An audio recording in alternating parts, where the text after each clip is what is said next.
Hello again, my loves. Tonight's story follows Josie Larkin, who ran out of road and took the night shift at the only bar in a half-forgotten harbor town, and Sable Marren, the woman the whole town warned her about, who sat in the corner every night and never once finished her glass. What begins as a warning slowly becomes an aching question about the difference between being kept safe and being truly chosen, and about learning to stay in the one place you never meant to stop. The corner table was already taken when I got there.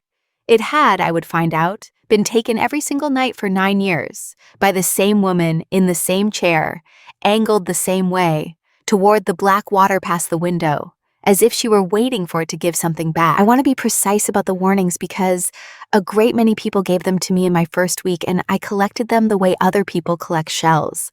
The first came before I'd even set down my bag. "Don't bother the woman in the corner," said the old woman behind the bar, without looking up. "Don't clear her glass, don't ask her name, and for the love of God, don't be kind to her. She doesn't take to it." I was 24 years old. I had exactly 111 pounds to my name, and I had arrived in Merrow's Reach on the last bus of the day with a duffel bag, a mustard raincoat 2 sizes too big, and my grandmother's brass compass, which had never in its long life pointed reliably north, and which I carried anyway, because it was the only thing I owned that had ever belonged to someone who loved me. So when the old woman told me not to be kind to the woman in the corner, I did what I have always done with instructions I do not understand. I said, "Yes, of course," and I meant it, and I lasted approximately 4 hours. Her name was Sable Marren. I learned it the way you learn the name of a weather system. Everyone said it low and quickly, and then glanced at the door. She was maybe 40. She had dark hair going early silver at the temples, pushed back off a face that looked like it had been left out in every winter the sea could think of, and a scar through her left eyebrow, and eyes the exact gray of the water she watched. She wore a heavy charcoal sweater and a waxed canvas jacket the color of wet moss, and on her right thumb she turned a battered silver ring, around and around, the only part of her that ever seemed to move. That was the first thing I cataloged about Sable Marren, though I did not yet know I was cataloging anything. The ring and the thumb and the fact that in 4 hours of watching her from behind the bar, I never once saw her lift the glass to her mouth. She had ordered 1 whiskey at 9. By 1 in the morning, it sat exactly where she'd left it, gone the color of weak tea, and she looked at it the way you look at a photograph of someone you can't get back. Quick note before we begin. If you want the hotter, uncensored version of stories like this one, I share them on my Patreon, GL After Hours. The link's in the description for whenever you want to stay a little longer inside the story than YouTube will let me tell it. Let me back up. I did not come to Merrow's Reach because I loved the sea. I came because I had run out of everywhere else. I had spent 3 years in the city being almost enough at a series of things. Almost a good student, almost a decent girlfriend, almost the kind of person whose name people remembered after they left the room.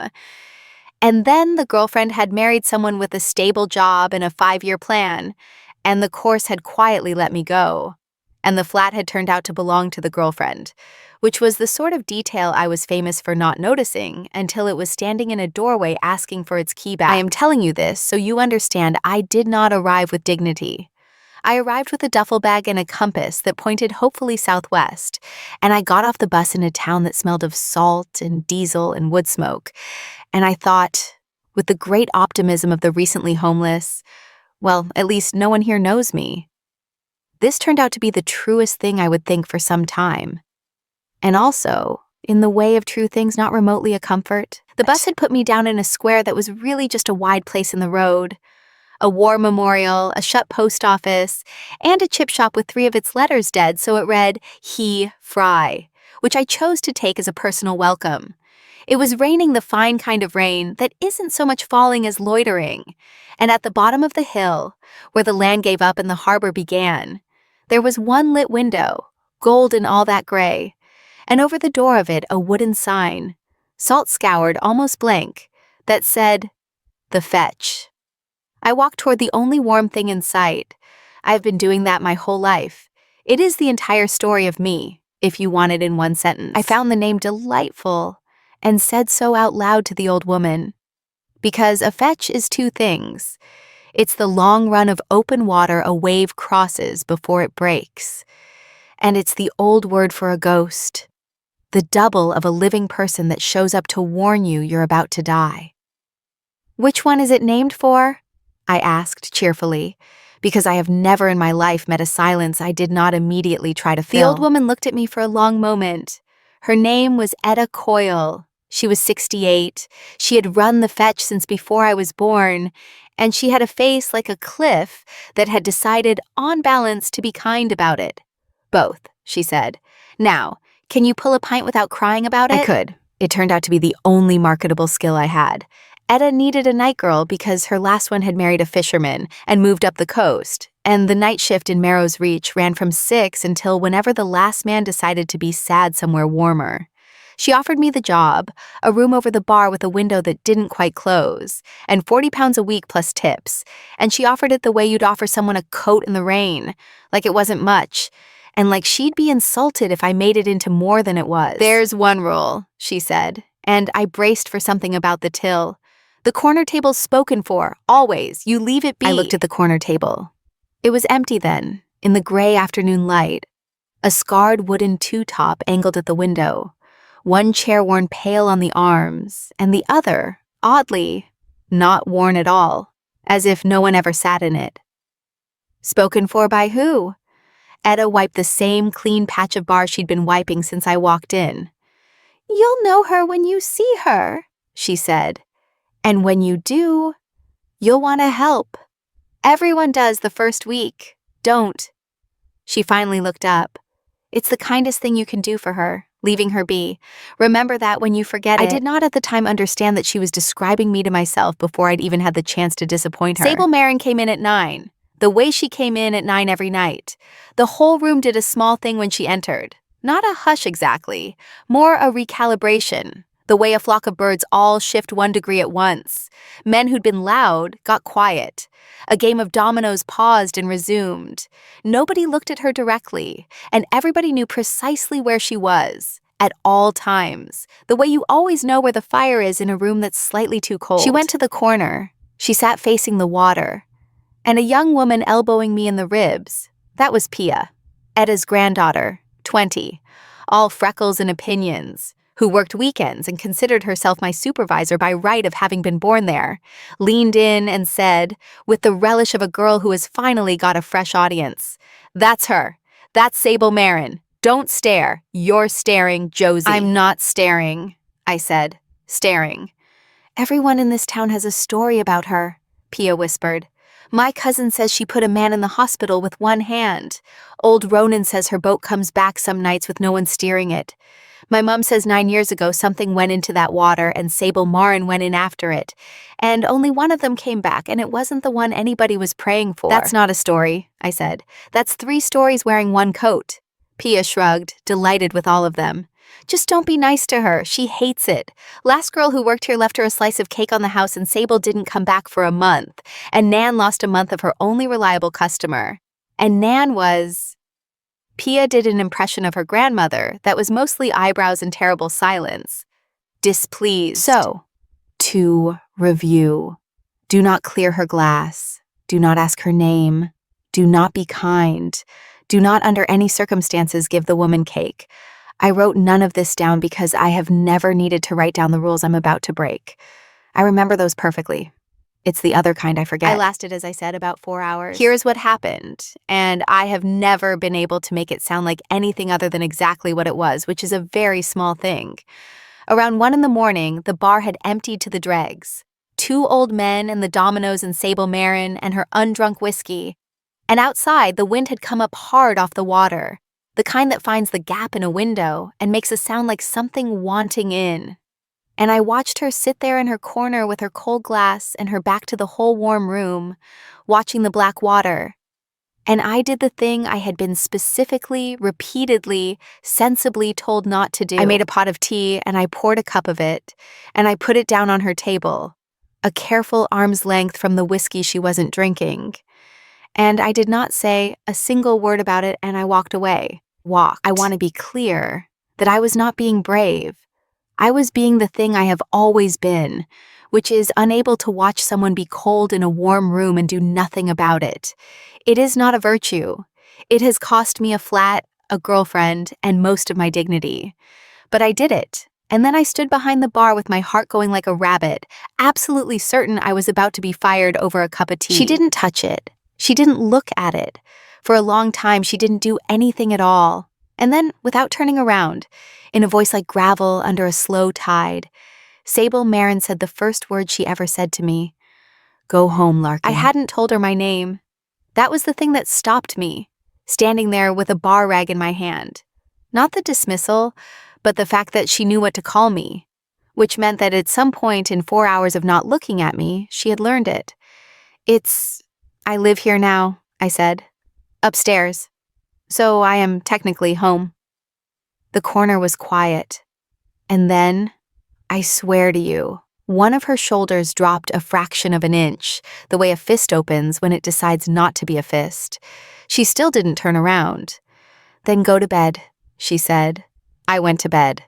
But the cup was empty in the morning. Why was she? No, she wasn't being kind. Let me not get ahead of myself. She drank a cup of tea a stranger left her. People do stranger things at 1 a.m. I told myself that all the way up the stairs. And I lay in my narrow bed under a window that wouldn't close, listening to the sea say the same word over and over. And I thought about a woman who had learned my name without once looking at my face. The first week passed the way first weeks do, in a blur of small mortifications. I overpoured, I undercharged, I called a regular by the wrong name for 3 days running, and he let me out of what I now realize was pity. I put a barrel on the wrong tap and christened 4 people with stout who had ordered ale. I learned that the tide governs everything, that just up the coast can mean anything from a mile to another country, and that in Merrow's reach the weather is not small talk, but the single most important subject there is, discussed with the gravity other places reserve for war. I met the regulars in the order they got drunk. There was old Ronan, who had been a lifeboat man for 40 years, and now supervised the harbor from a stool with the fierce attention of a man who no longer trusted anyone else to watch the sea properly. There were the domino men, Fen and Bill, who had been playing the same continuous game since roughly the moon landing, and kept score in a language of grunts. There was Marta from the chip shop, who came in after close smelling of hot oil and vinegar, and told me which men to water down.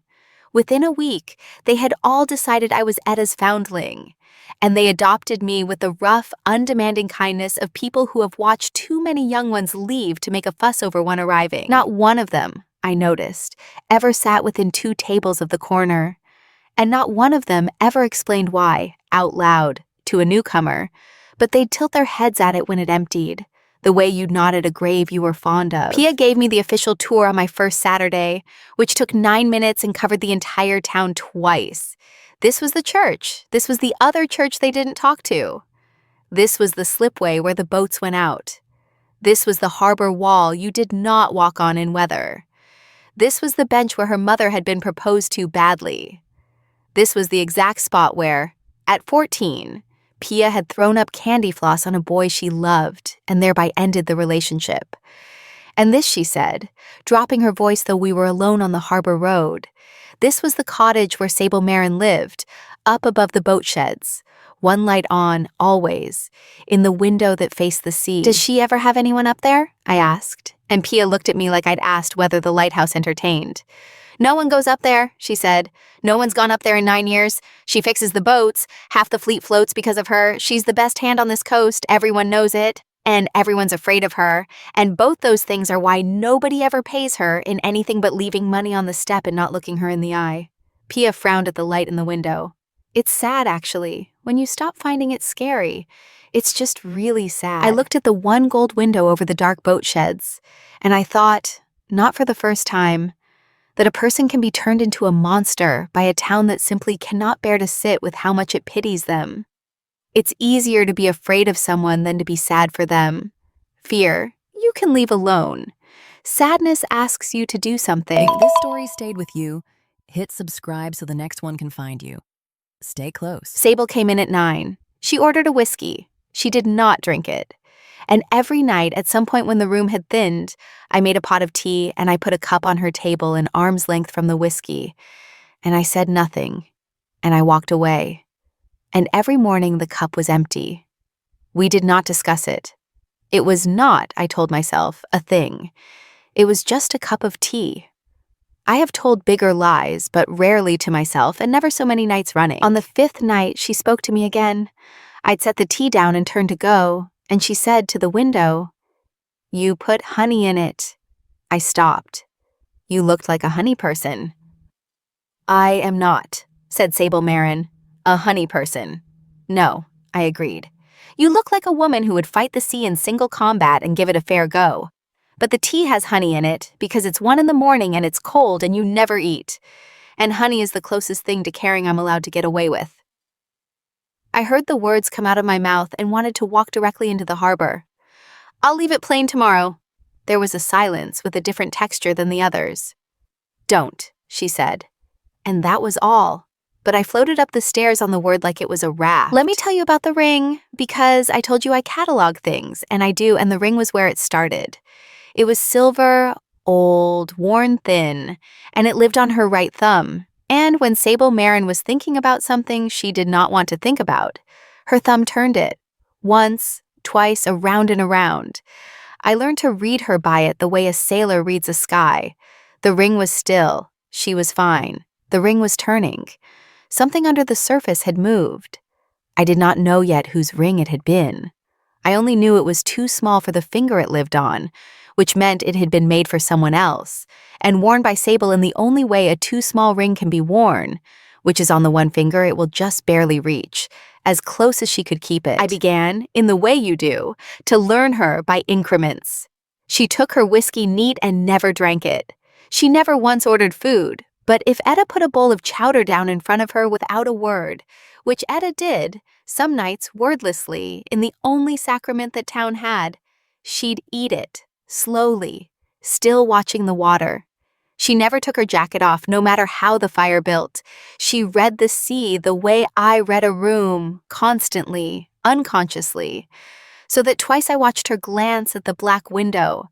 And then, 4 or 5 minutes later, the wind would shift and rattle the door, as if she'd felt it coming through the glass. And once, this is the one I kept. A family came in off a late boat, cold and rattled, a little girl among them, white and shaking and too frightened to cry, the way children get past a certain point of scared. And I watched Sable Marren, without moving from her chair, without any expression crossing her weathered face at all, take the sugar bowl off her own table and slide it, very slowly, all the way across the floor with the toe of her boot, until it came to rest against the little girl's shoe. The child looked down, looked at the strange gray woman in the corner, and Sable Marren looked back at her, and gave her for exactly 1 second the ghost of a wink. The girl laughed, started crying properly, which is what a scared child needs to do, and Sable turned back to her window as if nothing had happened, and I stood behind the bar with my heart doing something complicated, and I thought, they have all got you so wrong. They have got you so entirely, criminally wrong. Pia thought I was insane. "You made her tea again," she hissed, on a Saturday, watching me over a tray of glasses. "Josie, she had a girl leave her cake and vanished for a month." "It's not cake," I said. "It's tea. There is a well-documented difference, Pia. You know what happened to the last person who was nice to Sable Marren?" "Enlighten me." Pia opened her mouth and closed it, and for the first time looked less like a girl telling a ghost story, and more like a girl who lived in a small town where everyone knew everyone's exact wound. "I don't actually know," she admitted. "That's the thing. Nobody knows the real one. They just know it was bad, and it was hers, and she never—" Pia waved a hand at the whole gray harbor beyond the window. "She never got out of it. She just kept sitting in the same chair waiting for it to be over. 9 years, Josie. 9 years in the same chair." That night, I looked at the corner table differently. Not at the dangerous woman everyone warned me about. At the chair. 9 years is not a habit. 9 years is a vigil, and the empty second chair across from her, the one worn pale nowhere at all, that wasn't an empty chair. That was a place she was keeping. I asked Etta about it once, carefully, the way you'd approach a dog you didn't know. We were closing up, and I said, "What happened to her, Sable?" Etta didn't tell me to mind my business, which surprised me.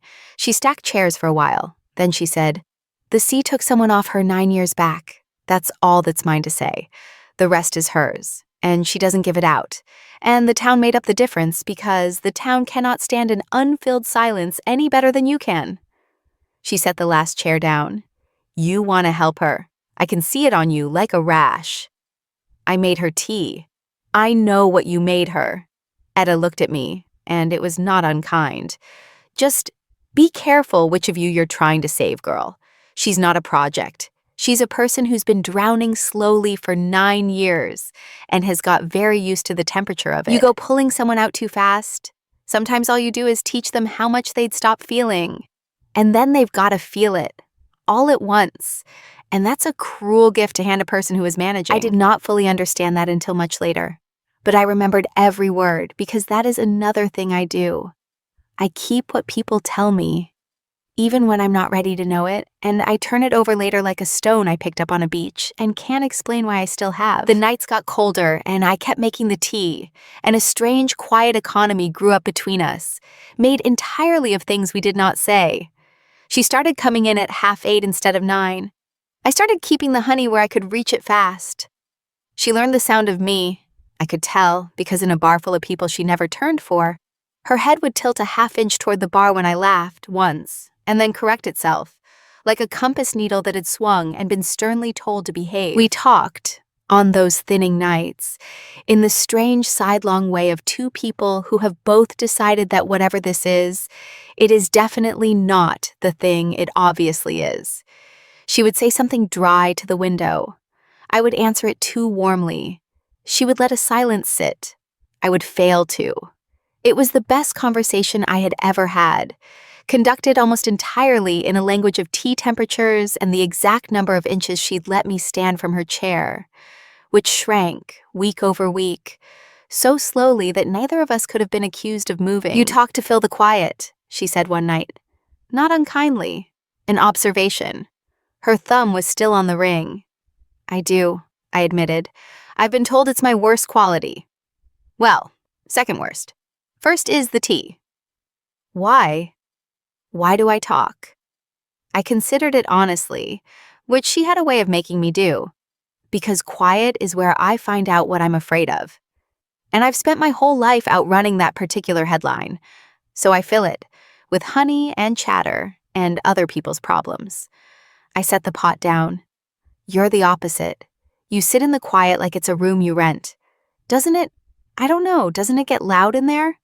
She was quiet for a long time. Then she said, "It's the only room she's still in."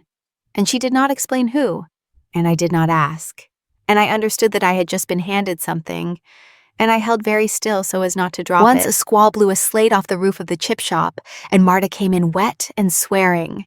And in the general fuss, I ended up laughing so hard at Ronan's impression of the town councilor that I had to grip the bar. And when I looked up, Sable Marren was watching me across the whole room, openly, not sidelong, caught, with an expression on her face I had never seen there, and did not have a word for. It was the look of a person watching weather come in over the water. Something you know is going to reach you. Something you have decided, against every instinct, not to go inside from. She saw me see it. She looked back at her window, and her thumb turned the ring once, twice, 3 times, faster than I had ever seen it go. And I thought, oh no. Oh, this is not a cup of tea at all, is it? This has not been a cup of tea for weeks. Once when a drunk got loud and grabbed my wrist across the bar, one of the passing through men, off a boat, nobody's regular, I felt the whole room go still, and I looked up, and Sable Marren had not moved from her chair, had not even turned. But she was watching the man's reflection in the black window, with an expression that made him let go of me and pay his tab and leave without finishing his pint. She never said a word. She just looked at the glass, and the glass showed her everything, and everything was enough. Ronan told me afterward, low, that it was the first time in 9 years anyone had seen Sable Marren look at a living person like they were worth the trouble of a threat. "Thank you," I said to her later, setting down the tea. "For what?" said Sable, to the window. for the thing you didn't do. The ring turned once. "Go home, Larkin," she said, but there was no bite in it anymore. It had become, somewhere in 6 weeks of tea, less an order and more a word she said instead of good night, instead of stay, instead of all the things a woman who has been sitting in a chair for 9 years does not let herself say to a girl she has started, disastrously, to turn her head for. She began to walk me the 12 steps from the bar door to the stairs door, some nights. That was all it was, 12 steps, entirely inside the same building. And she did it with her hands in her jacket pockets and her eyes anywhere but on me. And it was the most romantic thing that had ever happened to me. And I am aware of how that sounds. On the third such night, at the bottom of the stairs, she stopped and I stopped, and the whole harbor was quiet on the far side of the door. And I thought, this is it. And I was wrong. Because 9 years does not undo itself for a staircase. "Sleep," she said roughly, and turned to go. But at the door she paused, without looking back, and said, "The honey, it," and couldn't finish it, and left. It was, I decided, a declaration. I have accepted less. You've reached the part where the tea stops being tea. If you want the hotter, uncensored version of these GL stories, the scenes I can only tell in full over there, they're on my Patreon, GL After Hours, details in the description. Now back to Josie, who was about to find out that some doors, once you've leaned on them a while, open whether you're ready or not. The storm came up on a Thursday, and it came up fast, the way the bad ones do off that coast.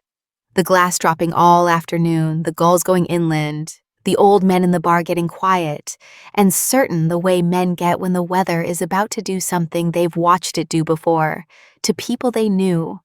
By 9, the wind was screaming through the gap in every window in Merrow's reach, and the sea had stopped being scenery and become a live thing, throwing itself at the harbor wall, again and again, with the patience of something that has all the time in the world and knows it. Sable didn't come in at 8:30. She didn't come in at 9.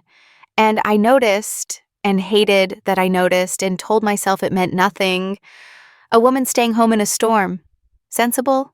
Chinura. But Ronan noticed too. And Ronan didn't tell himself anything. He kept looking at the door, and then at the corner, and then at the window. And I watched a lifeboat man do the arithmetic of a bad night on a face that had done it 1,000 times. And I felt the first real cold go through me that had nothing to do with the weather. And then Ronan came up off his stool white as a sail. He'd gone to the door to look, the way he always did. And he said the thing that emptied the bar in 90 seconds. "There's a boat off the point," he said, "coming in wrong, and Marren's gone down the wall after it." I did not decide to go. I want to be honest about that, because in the weeks that followed, people spoke about it as if I'd been brave. And I was not brave.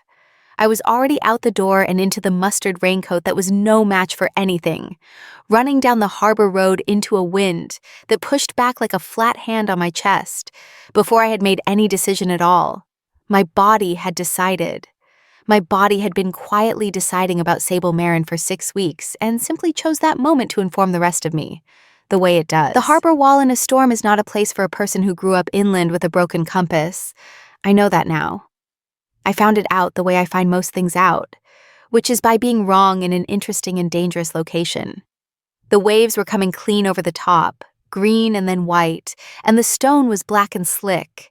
And somewhere out past the harbor light, I could see the boat Ronan meant, tilting hard, and a smaller shape on the wall that was Sable Marren with a line in her hands, doing the thing the whole town both feared and half-worshipped her for, walking straight at the water that had already taken everything from her, as if she owed it, as if she'd been waiting 9 years for it to ask her to come out and finish what it started. I got maybe halfway. A wave took the wall and took my feet out from under me, and the world became very loud and very cold and made entirely of gray. And I understood in one clean, uncomplicated instant that I was about to find out which kind of fetch the bar was named for. And then a hand closed around the back of my raincoat and hauled hard with a strength I would not have credited. And I came up off the stone half drowned in coughing and retching seawater, and I was slammed back against the harbor wall in the lee of it with the whole storm on the other side of a woman's body. and the woman was Sable Marren, and she was holding my face in both her hands. And she was not calm. I had never seen her not calm. That is the thing I keep coming back to. For 6 weeks, she had been the stillest thing in every room, the eye the whole town spun around.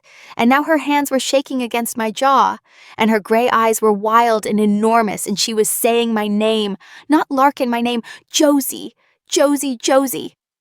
Like it was a rope she was hauling me up on hand over hand. You stupid. You don't go near it. You never go near it. Do you understand me? You don't. And her voice broke clean in half on the word. And she stopped, and we looked at each other in the roar with the sea trying to reach past her to me, and she kissed me. She kissed me the way you hold on to something in a current. She kissed me like the water was still out there deciding, like I might be taken between 1 second and the next, like she had done this before in her head 10,000 times, and never once let herself believe she'd get to. She kissed me like she was afraid I would disappear.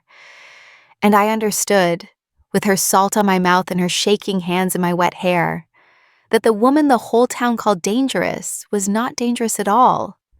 She was terrified. She had been terrified for 9 years. She had just been terrified so quietly, so far down, that they'd mistaken the stillness of it for something you should be afraid of. Somebody got the boat in, it wasn't us. 2 of the younger men had come down behind me and taken Sable's dropped line while she was busy dragging an idiot off the wall. And the boat came in ugly but whole, and no one drowned. And later that would matter more than I could have known. But in the moment there was only the lee of the wall, and her forehead down against mine, and the 2 of us breathing like we'd both come up from a long way under. You came down the wall, she said, not a question, an accusation, a wonder. You were down the wall, I said, as if that explained everything. Which to me it did. She walked me back up the harbor road with her arm around me and her jaw set like she was furious. And she was furious, but her hand kept moving on my shoulder like it needed to check I was still there. Once, and again, and again. And I cataloged that too, even then, even soaked and shaking, because I cannot help it, because loving her had become the same motion as breathing. We were both wet to the bone. My teeth were going like the domino tiles. And at the door of the fetch, she stopped, and I felt her begin to gather herself back up, brick by brick, into the woman who sat in the corner. And I thought, no, please, not yet.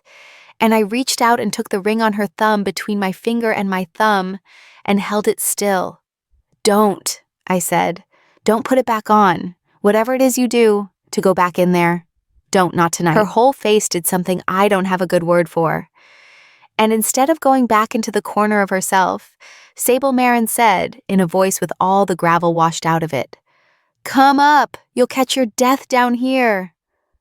And then, because she was who she was, and because 9 years does not undo itself in one storm, she added quietly, almost helplessly, "And then go home, Larkin." I keep telling you, I said through my chattering teeth. I am home. I did not that night learn the whole of it. She was not a woman you emptied in one sitting, but I learned the shape of it. Upstairs in her cottage, above the boat sheds, wrapped in a blanket that smelled of wood smoke and tar and her, with a real fire going and the storm locked out on the far side of a window that, unlike mine, closed all the way. The cottage was spare and clean and full of tools laid out with the tenderness some people give to photographs. And there were no photographs anywhere, not one, which told me more than a wall of them would have. Her name had been Noor. She was Sable's younger sister, younger by 6 years, the baby, the bright one, the one Sable had raised more than half herself after their mother went. And their father followed her into the bottle. And 9 years ago, there had been a storm like this one, worse, and Noor had taken the boat out to help bring in a crew that was overdue. Because Noor was, Sable said, looking at the fire, and not at me. The kind of person who couldn't watch someone be cold in a warm room and do nothing about it. And I had to put my face in the blanket for a moment, because of course, Of course that was who she was. Of course that was the exact shape of the hole I had walked into without knowing it was there. The boat came back. Nor didn't. Sable had gone in after her. That part of the legend was true. Off that same wall, into that same water, and it had thrown her back with a scar through her eyebrow, and her sister's ring in her fist, and no sister, and the town, which had loved Nor and did not know what to do with the wreck the sea returned instead, had slowly, without ever quite meaning to, turned Sable Marren into a story you told to keep children off the harbor wall. Dangerous. Cursed. The woman the water spared for a reason. It was easier than the truth, which was just a woman who had lost the person she loved most in the world and did not know how to be alive on the other side of it, and had never once been asked to try. "So I sit in the chair," Sable said. "It faces where it happened. I keep the other chair for her. I order the whiskey she liked, and I don't drink it because—" She turned the ring once, and I put my hand over hers and stopped it. Because drinking it would mean the night was ending. And if the night ends, then it's tomorrow. And she isn't in tomorrow. She never gets to be in tomorrow again. So I just don't let the night end. For 9 years, I have not let a single night finish. That's the whole of it. That's the great and terrible mystery the town's so frightened of. A woman who won't go to bed. "And then I turned up," I said, "and started ending your nights with a pot of tea." Something moved at the corner of her mouth. Not a smile. The distant weather report of one. "You ended my nights," she agreed, "with a pot of tea. Every single night. I would sit there and feel it coming across the room, the way you feel the tide turn. And I would think, not tonight, not this one. I am not letting this one end." And then there you'd be with your honey and your talking and your terrible mustard coat, ending it anyway. She looked at me. "I have been very angry with you about it." "I could tell. You learned my name and drank my honey out of pure spite." "Out of pure spite," she agreed gravely, and pulled me in against her. And we sat and watched the fire eat the storm. And for the first time in 9 years, I found out much later, Sable Marren fell asleep before the sea did. The autumn turned soft after that, the way it does right before it turns hard. And we had a handful of weeks that I keep folded up small and carry with me, the way I carry the compass. She still went to the fetch at 7:30, but now I'd come sit with her when the bar thinned, and she'd order 2 whiskeys, and this is the part I'm proudest of, this small, daft thing. She started drinking hers, not fast, not every night, but she'd lift the glass and hold my eyes over the rim and let a night end. And the town watched Sable Marren finish a drink for the first time in 9 years and did not know what to make of it. And neither did she. And neither, honestly, did I. She started teaching me the water, which was her way of talking, the way tea was mine. She'd take me down to the slipway in the gray mornings and name things, the set of the tide, the meaning of a certain color in the eastern sky, the difference between a wind that would blow itself out by noon and one you took seriously. She showed me how to coil a line so it would run clean and not foul, and laughed, actually laughed, a short, rusty, astonished sound, the first time I did it wrong so thoroughly that I tied myself to a bollard. She was patient with my hands in a way no one had ever been patient with me, correcting them gently, once and again, her weathered fingers over my clumsy ones. And I understood that this was her saying the thing neither of us said. She was teaching me how not to drown. It was the only "I love you" she had left, so she gave it to me in knots and tide charts and the names of clouds. On market day, the whole town came down to the harbor, and I walked through it with Sable Marren beside me for the first time. And I watched Merrow's Reach try to work out what to do with its own monster out in the daylight, holding a bag of apples. People nodded. A few didn't. But the little girl from the late boat, weeks before, came flying across the square and stopped dead in front of Sable and held up, wordless and solemn, a shell. And Sable Marren crouched down to a child's height in the middle of the market and took the shell as gravely as if it were a deed to land. And I saw 2 or 3 of the older women watching with their hands at their mouths, remembering, maybe, that she had once been Nor's big sister before she was anybody's ghost. Etta made me a whole speech, one closing time that consisted of her cleaning the bar for 4 minutes and then saying, "You did a foolish thing being kind to that woman." Pause. Scrub. "It seems to have gone all right." A longer pause. She did not look at me, which is how I knew it cost her something. "Don't make me regret the room, Larkin. She's the closest thing this town has to a broken saint, and we've none of us had the courage to mend her, and I'll not forgive you if you go and prove why we were right to be cowards. You put her back worse than you found her. And she couldn't think of a threat big enough and settled, with enormous dignity, for, "I'll be displeased." And I said I'd rather die. And I meant it, and we never spoke of it again. I should have known it couldn't just be soft. I did know, really. You don't get to love a woman who has spent 9 years learning that everything she loves gets taken and expect the learning to just evaporate. Because a girl with a broken compass turned up and made her tea. Fear like that doesn't leave. It goes quiet. It waits under the good weeks like a keel under a hull, doing all the work you can't see. And it found its opening on an ordinary gray Tuesday, in the shape of a man off the last bus, asking around the harbor for Sable Marren by name. His name was Dell. He'd crewed with Nor years ago, one of the men on the overdue boat she'd gone out into the storm to bring in. He'd left Merrow's reach after, the way people do, unable to look at the water or at the woman it had ruined. And now he was back, older and grayer and eaten hollow by a thing he'd carried 9 years, and he'd come to say it to Sable's face, that it was him, that the boat had never been fine, that Nor had gone out because he'd radioed in that they were managing when they weren't, too proud and too frightened to say they were in trouble.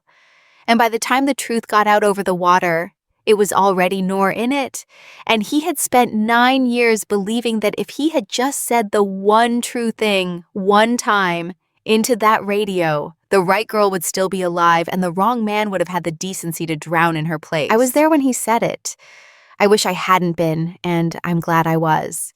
I watched Sable Marren, who had built her entire self around the certainty that the sea, blameless and enormous and no one's to forgive, was the thing that had killed her sister, sit very still at her corner table, while a broken man handed her a different, smaller, more survivable villain. A man, a radio, a lie of pride, a thing with a face you could hate. And I watched her not know what to do with it, because grief is a shape you learn to hold, and he had just handed her a completely different shape, and her arms, after 9 years, simply did not know how. She stood up. She said, "Get out!" Not loud, never loud. And Dell got out because everyone always got out when Sable Marren said to, and the door shut behind him, and she stood in the middle of the fetch, with her whole internal geography rearranged, every landmark she'd steered by for 9 years, suddenly in the wrong place. And I made the mistake.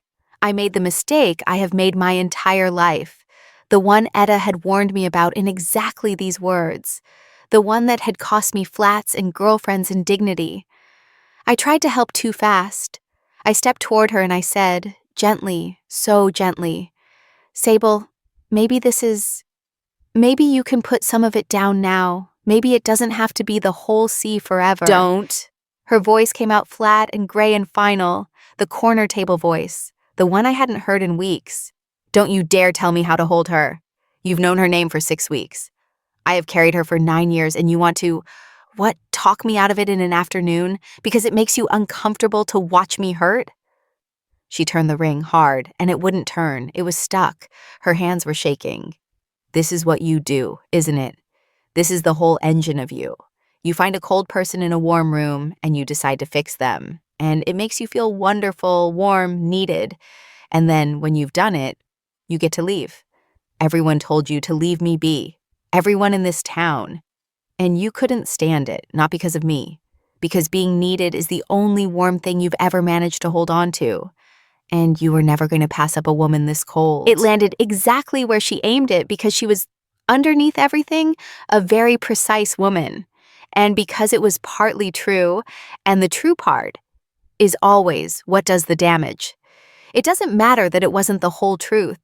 A blade only has to be sharp along one edge. I stood there in the middle of the bar I had swum half a harbor for, and I felt every cold thing she'd said find the matching cold thing already waiting in me, and I did the second worst thing I did in Merrow's reach. I went home, my actual home up the stairs, and I packed the duffel bag. Here's what I want you to understand about that night, because I have thought about it a great deal since. She was not trying to be cruel to me.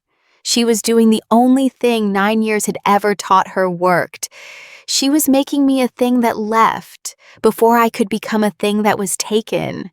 If she drove me off with her own 2 hands, then losing me would be her choice, her doing, survivable. An ending she'd authored, not one the sea would come for in a storm some Thursday she didn't see coming. It is the logic of a person who has learned, in the hardest possible school, that the water does not ask permission, and does not give warning, and does not care what you were in the middle of saying. I understood it completely. I understood it, and I still pack the bag, because I am also just a person, and people are not their better understanding at 1 a.m. with their heart broken in a rented room over a bar. I got as far as the bus stop. I want that on the record. I got as far as the bus stop, in the gray nothing hour before dawn, with my duffel and my mustard raincoat and my grandmother's compass, at the wide place in the road where I'd been put down 2 months and a whole life ago. And I stood under the war memorial and the dead-lettered chip shop, and I waited for the first bus out of a town I'd only ever meant to pass through. And I took the compass out because I didn't know what else to do with my hands, and I looked at it, and the needle, which had never in its whole long life pointed north, which had pointed hopefully southwest the day I arrived, which I had watched swing lazily toward a corner table across 2 months of nights. The needle was pointing back down the hill, down the harbor road, at the fetch, at her. It wasn't magic. I know how compasses work. There was probably iron in the old stone of the harbor wall, some entirely boring geological reason the needle sat where it sat when you stood at the top of that hill. But I stood at that bus stop in the gray, and I thought about a woman who had decided, at 30 years old, alone, that the safest way to love someone was to make certain they left first, to drive off every warm thing before the cold thing could come and take it, so that at least the leaving would be hers. And I thought, I have spent my entire life being almost enough, and leaving before anyone could ask me to stay, and calling it freedom. She and I have the same wound. We just wear it on opposite hands. And here is a broken instrument that has never once told me the truth about which way to go, choosing at the exact moment I need it to be certain about a direction. And the direction is the one thing I have ever wanted badly enough to be afraid of. I did not get on the bus. I went back down the harbor road. I let myself into the fetch with the key Etta had given me, in that dead gray hour when the tide was all the way out, and the whole town was asleep, and the bar was dark and cold, and Sable Marren was sitting in her corner facing the water, because of course she was, because when the world takes the shape you can't hold, you go back to the chair that fits your hands. She didn't turn around. In a voice with nothing left in it at all, she said, "Go home, Larkin." The old words. The armor going back on, brick by brick, in the dark, alone. And I walked across the empty bar, and I did the thing I had been specifically, repeatedly, sensibly told not to do, on my first night and every night since. I did not leave her be. But I did something I had never done either. I pulled out the other chair. Nor's chair, the empty one, the one worn pale nowhere, the one no living person had sat in for 9 years, and I sat down in it, facing her, putting myself between Sable Marren and the black water for the first time since her sister went into it, so that when she lifted her eyes to watch for the thing that was never, ever coming back, what she saw in the way of it, blocking her view of the sea, was me. Her breath went out of her like I'd struck her. "That's not," she started. "You can't sit there, that's—" "I know whose it is," I said. "You told me, and I'm not taking it from her. I'll get up the second you want me to, and you can keep it empty for her for the rest of your life, and I'll never say a word against it because Keeping a chair for someone you loved is not madness, Sable. It's the sanest thing I've ever seen a person do. But right now, tonight, for these next few minutes, I'm going to sit in it. Because you've spent 9 years looking past that chair at the water, and I want to know what happens if just once there's a person in it looking back. The ring turned once in the dark. She didn't tell me to move. You were right, I said. About the thing I do. Cold person, warm room. I can't leave it alone. It's the worst thing about me, and I've paid for it my whole life, and I'll probably pay for it again. But you were wrong about the leaving, and I need you to hear the exact place you were wrong, because it matters. I don't fix people so that I get to leave. I fix people because I have never once in 24 years had a single person who'd fix me back. Not one. And so I leave first. Every time. Every flat. Every girl, every town, because I would so much rather go than stand in a doorway and be handed my own key. I leave before anyone can ask me to stay, because being asked to stay and then being unasked is the one thing I have never learned how to survive. I was crying, which I'd have preferred not to be, but there it was in Noor's chair, in the dark. And I stood up at that bus stop this morning and I realized I was doing it again, to you. The one person whose wound is the exact mirror of mine. So I came back, not to rescue you. I can't rescue you, and I wouldn't insult you by trying. I just came back to sit in the chair and be a person who didn't get taken and who isn't going to leave first this time. That's the whole of what I've got. It's not a cure, it's just someone in the chair staying. For a long moment, Sable Marren did not move at all. And I thought I had lost it, all of it, the tea and the water and the wood smoke and the 6 weeks and the 12 steps to the stairs. And then she reached across the little scarred table, and she did not take my hand. Not yet. She took the compass out of my fist, where I hadn't even realized I was still gripping it, white-knuckled like a rail. And she turned it over in her weathered fingers and looked at the needle, which even there, even inside, even in the dark corner of the fetch, was pointing steadily at the two of us, and something in her face came all the way open at last, like a door you have leaned your whole weight against for 9 years, quietly, finally, giving. It's broken, she said, of the compass, but she said it the way you say a thing you have just decided to love. Hopelessly, I agreed. Never once told me the truth in its life, pointed me at ex-girlfriends, at wrong buses, at he fry, until this morning. This morning it worked perfectly. Only took 24 years in the entire North Atlantic to calibrate. She looked at it a while longer. Outside the window the tide had turned, in the way it always does, the way it always has, the way it did the night it took Noor, and the way it would every day after both of us were gone. Indifferent, enormous, and not, it turns out, the villain of every single story it appears in. Sometimes it's just the tide. And Sable Marren set the compass down on the table between us, very gently, needle still pointing at the pair of us, and she took my hand instead, both of hers wrapped around it, the exact way she had held my face against the wall in the storm, like she was afraid I would disappear, but this time deciding out loud in her own body, not to let the fear be the one that got the last word. She didn't say go home. For the first time in 9 years, she let a night end on the true word instead of the safe one. She said, stay, Larkin. So I did. That's the whole of it. Really, not a rescue, not a cure, nothing so tidy or so complete. She still goes to the fetch. She still keeps a chair for Noor. And I think she always will. And I would think less of her if she didn't.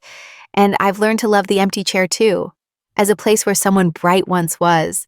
But now there are 2 chairs filled at the corner table more nights than not. And she orders 2 whiskeys and drinks hers and lets the night finish. Because these days she believes, most days on the good days, that she'll be in tomorrow, and so will I. The town still calls her dangerous out of 9 years of habit, but they say it softer now. The way you say a thing you've stopped quite believing and haven't yet found the courage to say the opposite of. I keep the compass on the windowsill of the room above the bar, which is our room now, and the window closes, because she fixed it, of course she did. On the second morning, wordlessly, with the same tenderness she gives to broken engines and frightened children. She cannot bear a gap that lets the cold in any more than I can bear a cold person in a warm room. We are, the two of us, the same repair, done from opposite ends. The compass still doesn't point north. It points at the corner table most days, and I have stopped needing it to tell me which way to go, because I already know.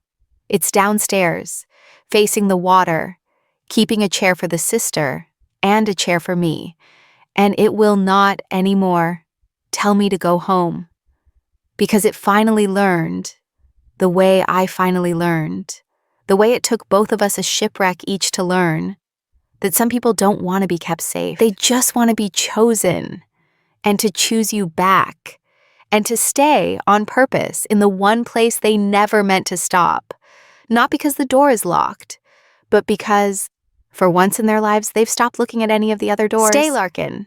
She still says it every night when the bar empties out and it's just us and the tide coming in and the one gold window over the dark water.